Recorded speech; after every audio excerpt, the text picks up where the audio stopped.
Hi, my name is Sydney Schrock, and today I will be teaching you how to make Whole30 chicken marinara using the proper techniques and tools. So today in this training video, I will be teaching you a little bit about Whole30, what it is, the health benefits of it, and also I'll be teaching you how to make the Whole30 chicken marinara that is healthy and delicious. The goal at the end of this is that by the end, hopefully you will be able to tell me a little bit about Whole30 and be able to make chicken marinara and then relate your knowledge of Whole30 back to the recipe of making the chicken marinara. So let's start out with a short explanation of what Whole30 is. So Whole30 is a diet that is meant to be on for 30 days. It's anti-inflammatory. It gets rid of foods that cause digestive issues and gets rid of foods that cause hormone problems. This diet is meant so that you can figure out what foods are not making you feel as great, what foods make you feel off, and then at the end of the 30 days, you add back those foods to kind of test and see how those foods make you feel. So some foods that are not Whole30 are wheat, rice, beans, dairy, and sugar. So none of these items will be included in our recipe today. And so now I will start showing you how to make the chicken marinara. So the first step is to lay out all the ingredients that you will need. Today we will be using 6 medium-sized chicken breasts, almond flour, Italian seasoning, onion powder, garlic powder, salt, pepper, 2 eggs, and marinara sauce. You will also need to lay out all the utensils that you will need. You will need a baking dish, parchment paper, a fork to whisk the eggs with, a meat thermometer, and 2 pie pans for breading. If you don't have pie pans, regular bowls will work just fine. I just like to use the pie pans because they keep all the breading in and they're easy to get the chicken in and out of. You will also want to make sure that all of your cooking surfaces are clean and ready to use and that you have washed your hands before preparing the food. So step 2, next thing you'll want to do is make sure to preheat your oven to 425 degrees Fahrenheit so that it's ready to cook for the chicken when you're all done breading and everything.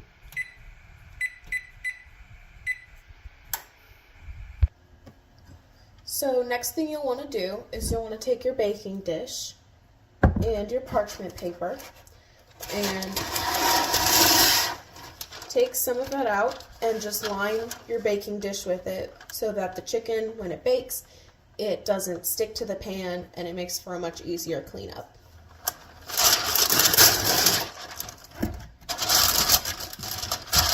And there you go. It's that easy. Now in one of the pie pans, you'll want to take your 2 eggs and put them in the pie pan. Crack them, put them in there. Try not to get any shells. Sometimes it can be hard. And then you'll take your fork and just whisk it up until it is all whisked up in the bottom of the pie pan. And so now that you have your eggs all whisked up, you can set that aside for now and take your other pie pan and go ahead and add your 1 cup of almond flour to the pan. And then you're going to go ahead and add all your seasonings, which include 2 teaspoons Italian seasoning, 1/2 teaspoon onion powder, 1/2 teaspoon garlic powder, 1/2 teaspoon of salt, and a 1/4 teaspoon of black pepper.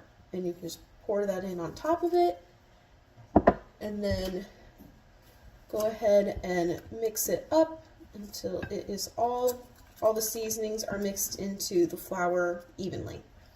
Now we are going to bread the chicken, and we're going to use a technique called wet hand and dry hand. So your wet hand usually is your non-dominant hand, so I'm going to use my left hand, and that will be used to dip the chicken in the egg. And then once the chicken is dipped in the egg and covered, we'll dip it back, we'll put it into the breading mixture, and you'll use your other hand to cover it up and make sure that the chicken is all covered in the breading. This makes it so that you don't have a big mess on your hands and you don't end up breading your fingers. So with my wet hand, I'm going to grab the first piece of chicken and then place it in the egg and kind of turn it around, make sure the chicken is all covered in the egg. And then once the chicken is covered in the egg, I'm going to take it out, get some of that egg to drip off, and then place it into the breading mixture. And then with my other hand, my right hand, I'm going to take some of that breading and just cover up the chicken with it. Make sure all the spots are covered up on the chicken. And then once it's all covered, you can kind of flip it around in the breading. And then once you have it all coated, it should look like this.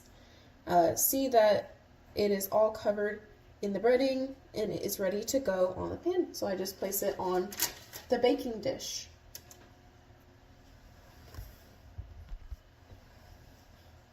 As you can see, my hands are not as messy as they could be since I used the wet hand, dry hand technique. If I were to accidentally dip my hand in the egg like that, and then you dip it in the breading, as you can see, you end up breading your fingers. And it makes a little bit more of a mess, and using the wet hand, dry hand technique makes it much easier and a much cleaner process. And so now you can do the rest of the chicken breasts and place them onto the pan to be baked in the oven. Now once you have breaded all the chicken and placed it in the pan, be sure to wash your hands really good because chicken carries diseases when not cooked, and so we want to make sure that we are being sanitary while making the rest of the chicken.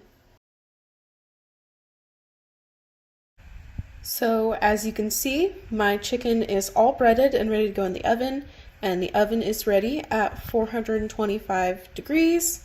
And so we are going to put that in the oven for 30 minutes, and then we will take it out and go on to the next step.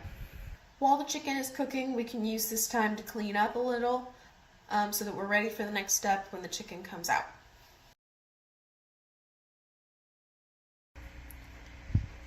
Now you can see that the chicken has been baked for 30 minutes, and now the next step is to add the marinara sauce on top of the chicken and then bake it for another 15 minutes. So as you can see, now I'm adding the marinara sauce on top of the chicken.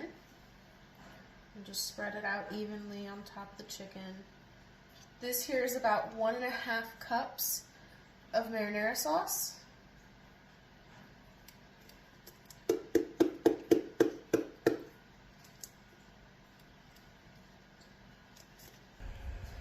So as you can see, I spread the marinara sauce on the chicken. I did use a spatula to spread it out a little bit, make it a little bit more even, or as even as I could. And now it is ready to go back into the oven for another 15 minutes.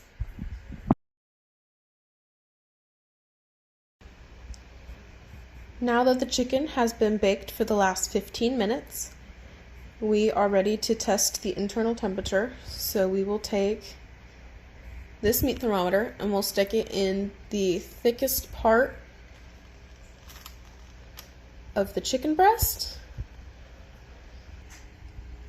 As you can see, the chicken is now at 165 degrees Fahrenheit, and so it is done and ready to be served. So here is our final product. So there you go. That is how to make Whole30 chicken marinara. This recipe is Whole30 because it contains no ingredients that are inflammatory, or usually they won't cause digestive issues.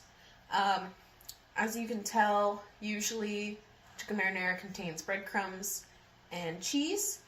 In replacement of the breadcrumbs, we used almond flour, which is Whole30 approved, and there was no cheese in this recipe to make it a healthier option.